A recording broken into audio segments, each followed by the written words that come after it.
Hello दोस्तों, आज का टॉपिक है डार्क रूम। तो डार्क रूम क्या होता है और फिल्म प्रोसेसिंग की जो पूरी प्रक्रिया है वो डार्क रूम में होती है। डार्क रूम क्या चीज़ है, इसके बारे में हम आज पढ़ेंगे। तो डार्क रूम क्या होता है, सबसे पहले यही है इंट्रोडक्शन इसका। क्या होता है डार्क रूम का? जो डार्क रूम होता है वहाँ पे क्या होता है, फिल्म प्रोसेसिंग होती है। डार्क रूम का मतलब ही होता है डार्क। डार्क मतलब होता है जहाँ पे धुंधला काला दिखाई दो, जहाँ कुछ दिखाई नहीं देते, उसका मतलब होता है डार्क रूम। मतलब एक चार दीवारी जहाँ चारों तरफ हो, वो रूम हो गया। इसके बारे में इसमें क्या होता है कि जो फिल्म होती है उसकी प्रोसेसिंग होती है। जो लेटेंट इमेज, जो हमारे पास जो फिल्म बनी है वो लेटेंट इमेज विजुअल इमेज में कन्वर्ट होती है। वो जो लेटेंट इमेज विजुअल इमेज में जो कन्वर्ट होती है वो कहाँ पे होती है? वो अपने डार्क रूम में। ठीक है, अब डार्क रूम कहाँ होता है, किसके पास में होता है, उसके बारे में बताने के लिए मैं बता रहा हूं आपको। डार्क रूम हमेशा एक्शन रूम के पास में होता है। मान लो ये एक्शन रूम है, एक्शन रूम के पास में हमेशा क्या होता है? डार्क रूम होता है। क्यों होता है एक्शन रूम के पास में डार्क रूम? क्योंकि फिल्म प्रोसेसिंग की क्रिया के लिए अपन डार्क रूम बनाते हैं, तो नजदीक के लिए अपन क्या करते हैं, एक्शन रूम के पास में डार्क रूम को सिचुएटेड करते हैं, डार्क रूम पास में रखते हैं। अगर मल्टीपल एक्सरे होते हैं, जहां पर बहुत सारे एक्सरे होते हैं, तो क्या करते हैं, दो एक्शन रूम के पास में डार्क रूम बनाया जाता है, बीच में बनाया जाता है डार्क रूम, दो एक्शन रूम के पास में, अगर जहां पे मल्टीपल ज्यादा काम हो रहा वहां पे। अब डार्क रूम के अंदर इसकी दीवारें, इसके फर्श, इसके डोर, इसमें लाइटिंग, इसके बारे में हम सारी चीजें पढ़ेंगे। तो फर्स्ट पार्ट आता है इसका स्ट्रक्चर। तो इसका स्ट्रक्चर, इसकी बनावट कैसी होती है? तो बनावट के बारे में मैंने बताया था। इसकी जो मतलब कि लंबाई है ये 10 बाई 10 का होता है। इसकी चौड़ाई है वो 11 फीट, लंबाई है वो 10 फीट। ठीक है, और इसके बाद में आता है इसके वॉल, इसकी दीवारें कैसी होती है? दीवारें होती है वो मोटी कंक्रीट की बनी होती है। क्यों? क्योंकि वो लाइट सेंसिटिव, मतलब कि जो फिल्म होती है वो लाइट सेंसिटिव होती है, ताकि डार्क रूम में कोई भी लाइट वगैरह अंदर नहीं आ सकते।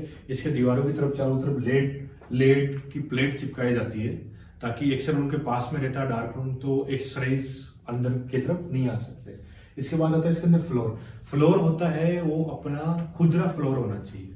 ऐसा नहीं कि फ्लोर चिकना हो, क्योंकि डार्क रूम पूरा एकदम डार्क होता है। जब हम उसके अंदर काम करते हैं तो अगर नीचे कोई केमिकल गिर गया, पानी गिर गया, कुछ भी गिर गया, तो अगर चिकनाहट अगर फ्लोर रहेगा तो उसमें अपन गिरने के ज्यादा चांस रहते हैं। तो जो फ्लोर होता है वो कंक्रीट या खुदरा फ्लोर होना चाहिए। फिर आता है इसके अंदर पासबुक्स। पासबुक्स क्या काम करता है? पासबुक्स हमेशा एक्शन रूम के पास में रहता है, जो क्या काम करता है, लोडिंग और अनलोडिंग के सीट को लाने और ले जाने में हेल्प करता है। ये एक तरह खिड़की का रहता है जो डार्क रूम और एक्शन रूम है उनके बीच के अंदर रहता है, ताकि वर्कर जो काम करता है उसको इतना घूम के आने की जरूरत नहीं हो। वहां से पासबुक्स के अंदर क्या होता है, दो गेट बने रहते हैं। एक गेट में लोडिंग कैसेट जाती है, एक गेट में अनलोडिंग कैसेट जाती है, ताकि टाइम कंज्यूमिंग अपन को कम लगे। ज्यादा अगर काम हो तो टाइम कंज्यूमिंग कम लगे, इसके लिए पासबुक्स दे रखा है। पासबुक्स खोलने के लिए दो एंट्रेंस गेट होते हैं, एक इस तरफ होता है, एक उस तरफ रहता है। क्योंकि जब पासबुक्स खोलते हैं तो उधर से उस गेट को मतलब कि बजाया जाता है, ताकि इनको पता चल जाए कि उधर से कुछ कैसेट वगैरह आने वाली है, तो वहां लाइट बंद कर दे, उसका इसका मतलब ये होता है। उसके बाद आता है डोर। डोर है इसके अंदर जो सिंगल डोर, डबल डोर, मेज और रिवोल्यूशन। सिंगल डोर होता है जो अपने घरों में लगभग ज्यादा ये यूज होता है, सिंगल डोर, तो जहाँ एंट्रेंस भी वहां होता है और एग्जिट भी वही होता है। डबल डोर्स के अंदर एक डोर्स बंद रहता है और एक डोर्स खुला रहता है। और जो मेज टाइप डोर होता है वो Z shape, L shape, V shape type के जो डोर होते हैं, ताकि जब लाइट आए तो एकदम अंदर से नहीं आए। अगर सनलाइट भी आ रही है, कुछ भी आ रही है, या कोई उधर से कोई डोर खोल के भी आ रहा है, तो वो क्या मेज टाइप रहते हैं, ऐसे जाके यूं जाके उसको बोलते हैं मेज टाइप। रिवोल्यूशन डोर होता है जब अपन बगीचा वगैरह इसमें जाते हैं तो घूमने वाला डोर टाइप होता है रिवोल्यूशन डोर, जहां से एक तरफ से एंट्रेंस हो सकते हैं, एक तरफ से एग्जिट होते हैं, उसको रिवोल्यूशन डोर होता है। हमेशा डार्क रूम या एक्शन रूम के बाहर एक लाइट लगाई जाती है, ताकि पता रहे बाहर से कोई आए तो अंदर कोई वर्कर या कोई काम चल रहा है, तो जब भी आप डार्क रूम के अंदर प्रवेश करो वो लाइट ऑन कर देना चाहिए। उसके बाद आता है सेप लाइट। सेप लाइट दो प्रकार की होती है, एक तो डायरेक्ट होती है, एक इनडायरेक्ट होती है। डायरेक्ट सेप लाइट का मतलब होता है अगर कोई लाइट है वो डायरेक्ट यहाँ से सीधा अपनी तरफ आ रही है, वो डायरेक्ट सेप लाइट हो गई। इस डायरेक्ट सेप लाइट होती थी उनकी वेवलेंथ बहुत कम होती थी। इनडायरेक्ट जो सेप लाइट होती है उसका मतलब ये होता था वो सेलिंग की तरफ रहती थी। मैंने यहाँ पर कोई लट्टू लगाया तो उसका मुंह मैंने नीचे नहीं करके उसका मुंह मैंने क्या कर दिया, ऊपर छत की तरफ कर दिया। तो क्या होगा कि जो रोशनी है वो पहले छत पे टकराएगी, छत पे टकराने के बाद अपन को नीचे दिखाई देगी। इसका मतलब होता है इनडायरेक्ट सेप लाइट। ये सेप लाइट इसलिए लगाई जाती है जब हम अपन प्रोसेसिंग करते हैं तो फिल्म को देखने के लिए कि पहले डेवलपर में प्रोसेसिंग करते हैं तो फिल्म को देखते हैं कि ये डेवलप हुई कि नहीं हुई, इसके लिए। हैंगर तीन प्रकार के होते हैं, क्लिप टाइप, चैनल टाइप और डेंटल टाइप। ये डेंटल टाइप अलग डेंटल में यूज होता है, क्लिप टाइप, चैनल टाइप। अलग अलग प्रकार, अलग अलग फिल्मों के हिसाब से हैंगर होते हैं। 8, 10, 10, 12, 12, 14, 14, 17 सबके अलग अलग होते हैं। जब अपन प्रोसेसिंग करते हैं तो हैंगर का यूज लेके उन दोनों हैंगर में फिल्म को पकड़वा के फिर उसको अंदर टैंक में डाला जाता है ताकि अपन के हाथ खराब नहीं हो। उसके बाद आता है प्रोसेसिंग टैंक। प्रोसेसिंग टैंक रहता है, प्रोसेसिंग टैंक है वो वेट बेंच के ऊपर रहते हैं। एक तरफ वेट बेंच रहती है, उसके जस्ट अपोजिट साइड में क्या रहती है, ड्राई बेंच। जैसे अगर इधर वेट बेंच है तो मेरे जस्ट अपोजिट साइड में क्या रहेगी, ड्राई बेंच। वेट बेंच में क्या रहेगा, प्रोसेसिंग टैंक रहेंगे, जिसके अंदर फर्स्ट ऑफ डेवलपर रहेगा, फिक्स रेंजिंग रहेगा, फिक्सर रहेगा, और मेरे जस्ट अपोजिट साइड में क्या रहेगा, ड्राई बेंच रहेगा। तो वेट बेंच में क्या रहता है, प्रोसेसिंग टैंक वगैरह रहते हैं। ड्राई बेंच में क्या रहता है, ड्राई बेंच में क्या रहता है, अनलोडिंग और लोडिंग कैसेट खोलने और बंद करने का काम रहता है, जहाँ पे फिल्में रहती है और जहाँ से अपन फिल्मों को लोडिंग करते हैं वहीं से फिल्मों को अनलोडिंग करते हैं, उसको ड्राई बेंच बोलते हैं।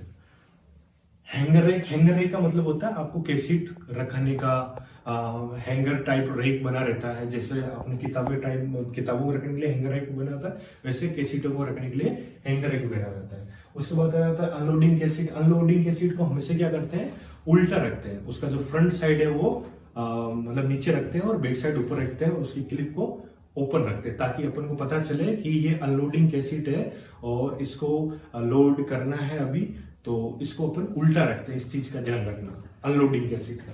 लोडिंग कैसेट जिसके अंदर फिल्म लोड कर दी है अपन ने, उसको क्या करेंगे, अपन सीधा रखेंगे, उस कैसेट को सीधा रखेंगे ताकि हमें पता रहेगा कि ये लोडिंग कैसेट है।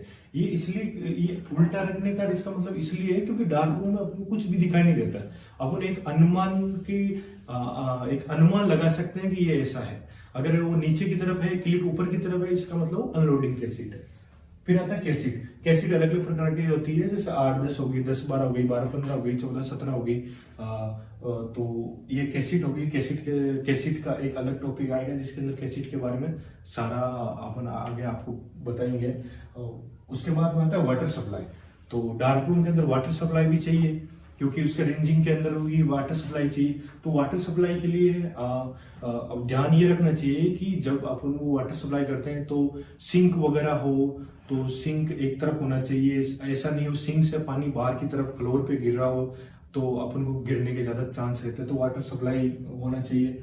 दूसरी बात है, उस जो डार्क रूम होता है, डार्क रूम का जो टेम्परेचर है वो टेम्परेचर भी सही से होना चाहिए, ज्यादा टेम्परेचर भी नहीं होना चाहिए क्योंकि केमिकल वगैरह खराब हो जाते हैं इसके लिए।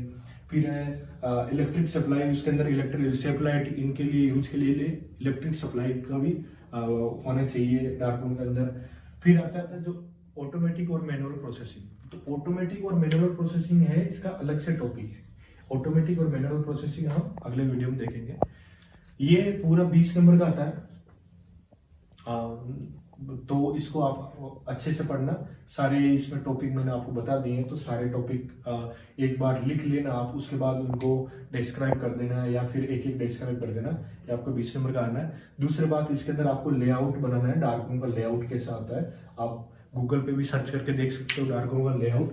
और दूसरी बात, आप इस बुक्स का भी हेल्प ले सकते हो। इस बुक्स में सारी चीजें दे रखी है, जो मैं पढ़ा रहा हूँ वो इसी बुक्स के अंदर है। इसी बुक्स की आप हेल्प लेके आप इसको हिंदी में मैं आपको हिंदी में समझा रहा हूँ ताकि आपको अच्छी तरह से समझ में आ जाए, या इसी बुक्स से मैं देख के ये बता रहा हूँ। ठीक है, आपको अच्छा लगे तो लाइक और शेयर कीजिए। Thank you.